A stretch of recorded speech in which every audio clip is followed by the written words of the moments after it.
Assalamualaikum warahmatullahi wabarakatuh. Pada perjumpaan kali ini kita akan membahas tentang pasar uang syariah. Materi pada hari ini akan dipandu bersama kelompok 5 yaitu Afriana Dewi, Dianisa Salsabila, Muhammad Nur Ramadhani, dan Ulfi Sela Pinasti. Pada pertemuan kali ini kita akan membahas 6 poin. Yang pertama, pengertian pasar uang syariah. Kedua, dasar hukum pasar uang syariah. Ketiga, mekanisme dan operasional pasar uang syariah. Yang keempat, perbedaan pasar uang syariah dan pasar uang konvensional. Yang kelima, kondisi terkini pasar uang syariah. Dan yang keenam, peluang dan tantangan pasar uang syariah. Pasar uang syariah. Sebelum saya menjelaskan apa itu pasar uang syariah, terlebih dahulu saya akan menjelaskan definisi uang. Uang adalah alat ukar yang disetujui dan diterima oleh masyarakat secara umum untuk digunakan sebagai alat pembayaran atas pembelian barang atau jasa yang dilakukan. Uang juga berfungsi sebagai alat agar masyarakat dapat mengukur satuan nilai, serta dapat dilakukan sebagai alat untuk menimbun kekayaan. Pengertian tersebut dipandang melalui sudut pandang konvensional. Nah, sedangkan dalam Islam hanya memandang uang sebagai alat tukar, tidak sebagai alat penimbun kekayaan. Hal ini disebabkan karena dalam Islam melarang penimbunan uang. Karena penimbunan uang yang dibiarkan akan menjadi tidak produktif dan akan mengurangi jumlah uang yang beredar. Nah, dalam Islam uang harus terus berputar dan mengalir, karena sejatinya semua yang diberikan merupakan titipan yang di dalamnya terdapat hak orang lain. Nah, lalu apa itu pasar uang? Pasar uang atau money market merupakan tempat di mana surat-surat berharga diperjualbelikan. Pasar uang merupakan transaksi jual beli dengan menggunakan surat berharga sebagai alat pembayaran yang diperdagangkan dengan jangka waktu transaksi kurang dari 1 tahun. Di dalam pasar uang hanya menyediakan pembelanjaan jangka pendek, di mana dilakukan dengan dasar pinjaman, dan di dalam pasar uang memungkinkan untuk mempertemukan pihak yang menawarkan dana dengan pihak yang memerlukan dana. Pasar uang dalam prinsip syariah hanya diperbolehkan pada pasar uang yang tidak menggunakan sistem bunga dalam menjalankan aktivitas transaksinya, maupun transaksi yang mengandung penipuan ataupun judi. Di mana dalam pasar uang syariah menggunakan akad seperti mudharabah, musyarakah, al-qard, wadiyah, dan al-sarf. Secara umum, pengertian pasar uang syariah dan pasar uang konvensional tidak jauh beda. Hanya yang membedakan dalam menjalankan praktiknya, pasar uang konvensional tidak berlandaskan prinsip-prinsip syariah, sedangkan pasar uang syariah menggunakan prinsip-prinsip syariah dalam menjalankan transaksinya. Selanjutnya, fungsi pasar uang syariah. Yang pertama, sebagai alternatif, khususnya bagi lembaga-lembaga keuangan dan masyarakat yang memerlukan dana, baik sebagai rangka memenuhi untuk mendapatkan dana maupun sebagai penempatan dana atas kelebihan harta yang dimiliki. Yang kedua, sebagai pengendalian moneter agar dapat melaksanakan operasi pasar terbuka bagi penguasa moneter. Yang ketiga, sebagai informasi untuk perusahaan, pemerintah, perorangan, sektor luar negeri, dan peserta pasar uang lainnya, agar mengetahui kondisi moneter, preferensi, dan tingkah laku peserta pasar uang. Dan yang keempat, untuk mengetahui pengaruh kebijakan moneter, serta pengaruh interkasi kegiatan ekonomi dalam negeri maupun luar negeri. Dasar hukum pasar uang syariah. Yang pertama, Fatwa DSN MUI nomor 30 tentang pasar uang antar bank berdasarkan prinsip syariah. Yang kedua, Peraturan Bank Indonesia nomor 22 yang disahkan pada tanggal 20 Juli tahun 2020 tentang pasar uang antar bank berdasarkan prinsip syariah. Nah, dalil-dalil yang mendasari ada dua. Yang pertama, Quran Surat Al-Maidah ayat 1 dan Quran Surat Al-Baqarah ayat 275. Sedangkan kaidah fikihnya yaitu segala mudarat harus dihindari dan dihilangkan, dan pada dasarnya segala sesuatu dalam muamalah boleh dilakukan sampai ada dalil yang mengharamkannya. Mekanisme dan operasional. Mekanisme pasar uang hanya dapat berfungsi dengan baik apabila dipenuhi beberapa syarat berikut ini. Yang pertama, yaitu cukup banyak instrumen sebagai pengganti uang yang dapat diperdagangkan. Uang yang diperdagangkan harus mempunyai bentuk instrumen tertentu. Antara lain sertifikat Bank Indonesia, kemudian surat berharga pasar uang, sertifikat deposito, dan call money. Kemudian yang kedua, ada lembaga keuangan yang bersedia menjadi pencipta pasar atau market maker. Lembaga inilah yang akan menyimpan instrumen-instrumen pasar uang dan akan menjualnya kepada unit yang mempunyai kelebihan dana jangka pendek atau membelinya dari unit yang kekurangan dana jangka pendek. Nah, di Indonesia fungsi ini dijalankan oleh Invest yang sering disebut sebagai security house. Dan yang ketiga, itu prasarana komunikasi yang memadai. Dan yang keempat, yaitu informasi keuangan yang dapat dipercaya, yaitu data keuangan perusahaan yang mengeluarkan SBPU, agar setiap peminat dapat membuat penelitian mengenai keadaan perusahaan. Dari penjelasan mekanisme di atas, yang pertama itu mekanisme call money itu biasanya tuh diperdagangkan secara langsung antar bank, itu tuh bisa. Dan biasanya dilakukan melalui via telepon. Hal ini dilakukan karena kebutuhan likuiditas bank yang biasanya itu mendesak, baik karena kekurangan dalam clearing maupun untuk tujuan memenuhi kebutuhan kewajiban likuiditas. Nah, kemudian penjelasan yang kedua, itu SBI dan SBPU harus diperdagangkan melalui security house, sebagaimana perantara antara pemilik dan pemakai. Nah, melalui jual beli surat-surat berharga, itu tuh menggunakan mekanisme BI menjual SBI kepada Invest. Nah, barulah kemudian kepada lembaga-lembaga keuangan. Kemudian yang penjelasan yang ketiga itu mekanisme untuk SBPU, baik badan usaha maupun perorangan itu tuh mengeluarkan surat aksep atau wasel untuk mendapatkan dana dari bank atau lembaga keuangan non-bank. Nah, kemudian surat-surat berharga ini diperjualbelikan lagi oleh bank atau lembaga keuangan non-bank melalui security house yang memperjualbelikan dengan BI. Kemudian perbedaan pasar uang konvensional dan pasar uang syariah. Nah, pada dasarnya pasar uang syariah dan pasar uang konvensional itu memiliki beberapa fungsi yang sama, di antaranya sebagai pengatur likuiditas.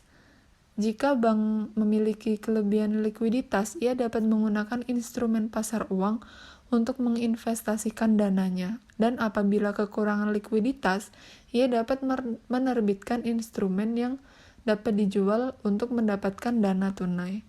Sebenarnya ada beberapa perbedaan mendasar antara keduanya, yaitu yang pertama pada mekanisme penerbitan dan yang kedua pada sifat instrumen itu sendiri.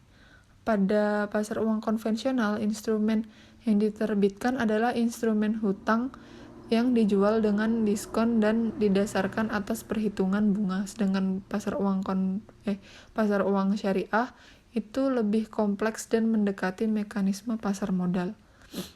Nah, dari penjelasan yang di atas, perbedaan antara konven dan syariah itu yang pertama, yaitu kan tadi dijelaskan pada mekanisme penerbitan. Nah, pada pasar konvensional, instrumen yang diterbitkan itu berupa instrumen yang dijual dengan diskon dan didasarkan pada perhitungan bunga. Sedangkan kalau pasar uang syariah itu tuh lebih kompleks dan mendekati pada mekanisme pasar modal, yaitu mengandung investasi, kerjasama dan lainnya, yaitu mudorobah, musyarakah, qard, dan wadiah.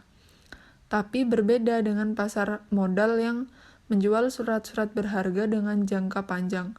Pasar uang syariah hanya bergelut di sektor pendanaan dengan uang dalam jangka waktu pendek atau kurang dari 1 tahun. Nah, pasar uang antar bank yang dibenarkan adalah yang tidak menggunakan bunga, dan akad-akad yang dianjurkan itu tuh ada mudorobah, musyarakah, qard, wadiah, maupun sarf. Dan kepemilikan atas instrumen pasar hanya dapat dipindah tangankan 1 kali saja.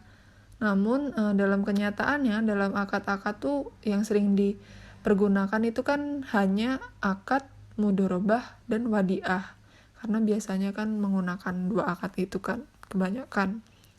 Sementara itu akad-akad seperti qard dan sarf itu jarang sekali digunakan. Hal ini terjadi pada instrumen bank syariah yang disediakan dalam pasar uang ini berupa IMA, SPBU, SBBI, gitu-gitu pokoknya.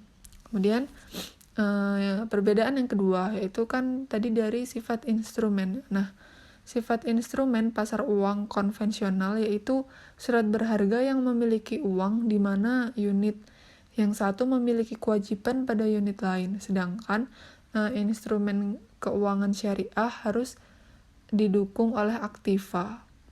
Proyek aktiva dan transaksi jual beli yang melatar belakanginya. Kemudian pelaku pasar uang itu sendiri itu terdiri dari yang pertama itu ada bank, kemudian yayasan, dana pensiun, perusahaan asuransi, perusahaan-perusahaan besar, lembaga pemerintah, lembaga keuangan lain, dan individu masyarakat. Karena pembelian surat-surat berharga tersebut hanya berjangka pendek. Makanya kebanyakan transaksinya itu dilakukan atas dasar kepercayaan semata, karena surat-surat berharga di pasar uang itu tuh tanpa jaminan tertentu, jadi cuman sebatas ya udah kepercayaan aja gitu. Potensi dan tantangan. Yang pertama, kita akan membahas potensi pasar uang syariah di Indonesia. Dengan jumlah penduduk muslim terbesar di dunia, Indonesia memiliki potensi besar untuk segala produk finansial berbasis prinsip syariah. Yang kedua, Indonesia ini berhasil mendapatkan peringkat pertama dalam pasar keuangan syariah global. Posisi Indonesia melonjak drastis dari sebelumnya hanya berada di peringkat 6 pada tahun 2018. Hal ini terungkap dalam laporan Global Islamic Finance Report atau disingkat GIFR 2019. Lalu kita akan membahas tantangan. Yang pertama, variasi instrumen keuangan syariah masih terbatas. Saat ini, instrumen pasar uang syariah yang ada masih terbatas, yaitu ada dua. Yang pertama, sertifikat investasi mudharabah antar bank atau disingkat SIMA, dan yang kedua, sertifikat perdagangan komoditas antar bank berdasarkan prinsip syariah. Lalu, optimalisasi transaksi repo dan lindung nilai syariah. Transaksi repo dan lindung nilai syariah diperlukan untuk manajemen risiko likuiditas dan risiko pasar lembaga keuangan syariah. Lalu yang terakhir, peningkatan dan perluasan basis investor pasar uang syariah. Arah peningkatan dan perluasan terkait dengan basis investor dilakukan dengan pengembangan investor domestik. Diharapkan partisipasi lebih besar dari bank umum syariah, unit usaha syariah, BUMN, dan pemerintah daerah.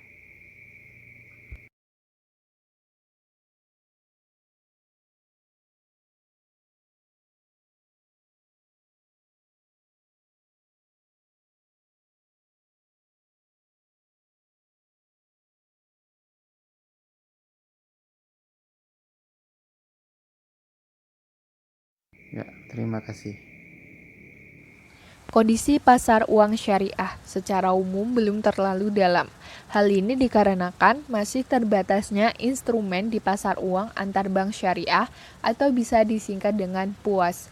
Nah, PUAS ini merupakan kegiatan transaksi keuangan jangka pendek antar bank berdasarkan prinsip syariah, baik dalam rupiah maupun valuta asing. Hal ini dapat kita lihat dalam grafik di samping yang menunjukkan bahwa PUAS mengalami penurunan pada Oktober 2017. Hal ini dikarenakan adanya kesulitan likuiditas, sehingga perbankan syariah cenderung meminjam kepada induknya daripada mencarinya di PUAS. Nah, di sisi lain, sertifikat Bank Indonesia Syariah atau SBIS dan fasilitas Bank Indonesia Syariah atau FASBIS menjadi instrumen pilihan utama perbankan dalam penempatan dana jangka pendeknya daripada penempatan di PUAS. Nah, pada tahun 2017, dominasi penempatan perbankan syariah di pasar uang, utamanya pada instrumen moneter Bank Indonesia hingga mencapai 79%, sebesar 38,6 triliun, sisanya digunakan dalam transaksi antar bank syariah.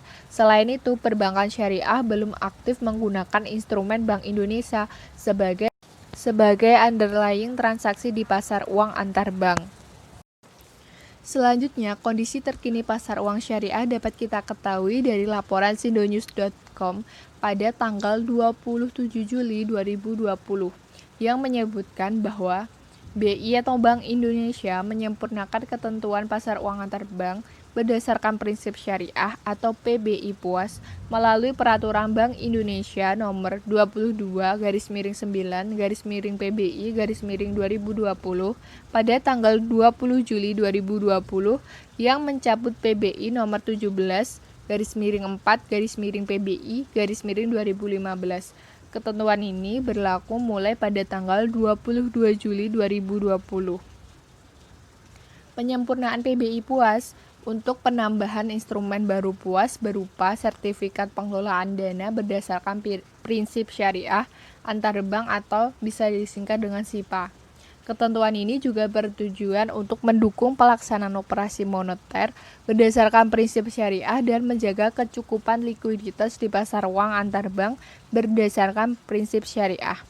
Penyempurnaan PBI ini sebagai upaya untuk menangani permasalahan kesulitan likuiditas pada kondisi pasar uang syariah sebelumnya yang mengalami penurunan pada tahun 2017. Kondisi terkini pasar uang syariah juga dapat kita ketahui dari artikel Muslim Choice pada tanggal 30 September 2020 yang menyatakan bahwa pasar keuangan syariah global menempati tingkat teratas. Peringkat ini mengalami kenaikan dibandingkan dengan posisi tahun sebelumnya yang menempati urutan ke-6 dunia. Indonesia berhasil memperbaiki peringkat di berbagai pemeringkat dunia, salah satunya di Global Islamic Finance Report pada tahun 2019 yang menempati peringkat pertama. Global Islamic Finance Report merupakan laporan tahunan perbankan dan keuangan syariah yang dipublikasikan oleh Cambridge Institute of Islamic Finance. Melalui laporan ini diketahui bahwa Indonesia mencatat 81,93 pada Islamic Finance Country Index pada tahun 2019.